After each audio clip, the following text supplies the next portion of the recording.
Well, now Britain is still a long way from a strong and sustainable recovery, the IMF has warned, telling the Chancellor in no uncertain terms today, delay your spending cuts or risk hampering growth. In a decidedly critical assessment of the United Kingdom economy, the organisation called for more investment in infrastructure, calling it the weakest recovery in recent history. We'll be hearing from George Osborne in a moment and his Labour counterpart Ed Balls. But first, this report from our economics editor, Faisal Islam. The IMF wants Britain to grow more hard hats, more infrastructure, and for the first time, more short-term borrowing to fund it. George Osborne's never one to shy away from a high-vis jacket in a building site, but this is a setback for his economic approach. In the past, the IMF has offered strong endorsement for the Chancellor's economic policy. Not today. It's not a radical change they're suggesting, but they are suggesting a change, immediate borrowing to start new infrastructure projects straight away. It's not what the Chancellor would have been looking for. He says he's already doing some of this. The IMF say you need to do more. The government has undertaken a lot of support efforts. I think our assessment is the sum total is useful but not enough to overcome the sluggishness of the economy, so we are urging more action.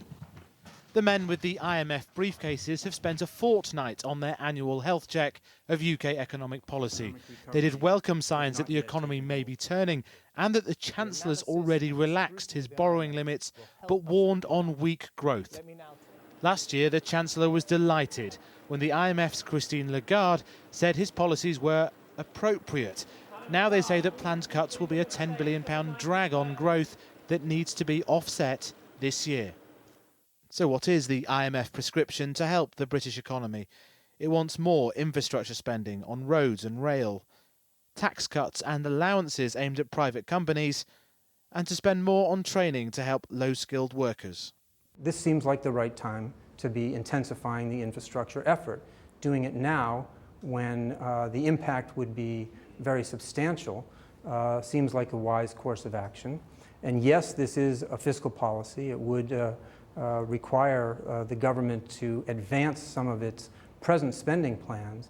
To us, it seems like a strategy that would help the economy and would probably not damage the fiscal sustainability because of its contribution to growth. We think it would actually, in the long run, leave the fiscal situation better. In essence, a little bit more borrowing right now might lead to less borrowing in the future. Well, I think the point is that having a slightly different path of adjustment, we think would strengthen the economy, because right now we think some of the spending would be high-impact spending. Oh, all my life it's been very exciting. Now look, real things happening. The Chancellor came here to Battersea to make the point that he's already using taxpayer guarantees to help, for example, the extension of the London Tube to this very point. Privately, the Treasury feels that Britain's been caught up in a battle over the US deficit and slowing harsh Eurozone austerity. But it could have been much worse for Mr Osborne. This isn't a call for a full-blooded Plan B.